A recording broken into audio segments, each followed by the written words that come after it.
দিয়ে যেতে গিয়ে একটু অসতর্ক হয়ে জলে পড়ে যায়, তার মৃত্যু পর্যন্ত ঘটতে পারে। কে বলবেন এটাকে রাস্তা? এটা রাস্তা না এটা সমুদ্র? দেখুন তো ভালো করে, এটা কি রাস্তা বলে মনে হচ্ছে? একটু অসতর্ক হলেই যে কোনো মুহূর্তে প্রাণহানি, জীবনহানি হয়ে যেতে পারে এই গভীর খাদের মধ্যে, পুকুরের মধ্যে তলিয়ে গিয়ে। এর মধ্য দিয়েই নিত্যদিনের মানুষের যাতায়াত করতে হয়। এখনো ৩-৪ মাস এই জলের মধ্যে দিয়েই মানুষকে যাতায়াত করতে হবে নিদারুণ জলকষ্ট সহ্য করে। দেখুন, এইভাবেই মানুষজন প্রতিনিয়ত রুজি রোজগারের টানে বা যার নিত্য দিনের কাজে তাদেরকে পথে বাহির হতে হয়।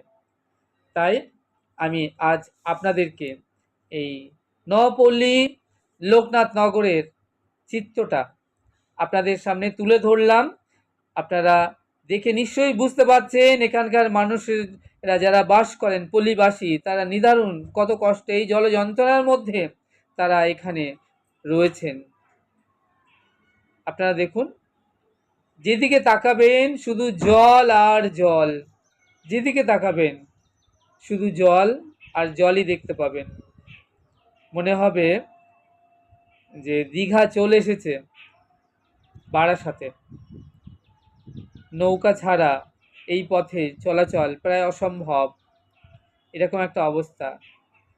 ছোট্ট বাচ্চারা বা মহিলারা কেমন করে এই পথ দিয়ে তারা যে প্রতিনিয়ত যে যাতায়াত করেন জীবনের ঝুঁকি নিয়ে, এটা খুবই একটা কষ্টকর নিদারুণ জল যন্ত্রণার ছবি আমি আপনাদের সামনে আজ তুলে ধরলাম।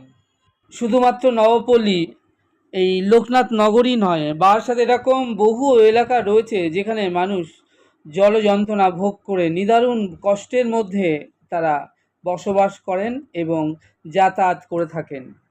আপনারা এখন দেখছেন বারাসাত নবপল্লী লোকনাথ নগর এর যে জল যন্ত্রণার এক নিদারুণ চিত্রপট আমি আজ আপনাদের সামনে তুলে ধরলাম। নমস্কার।